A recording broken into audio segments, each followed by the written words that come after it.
Alright, that's the finished product installed.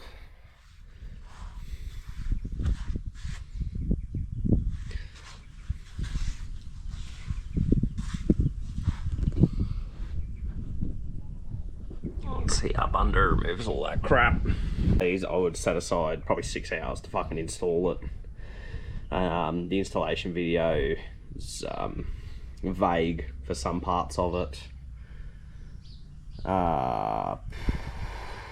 Yeah, it was an effort. I didn't leave myself enough time, and you'll see that it was getting pretty dark. So yeah, see how it goes. I've still got to aim the headlights, but yeah, it looks good though. So thanks.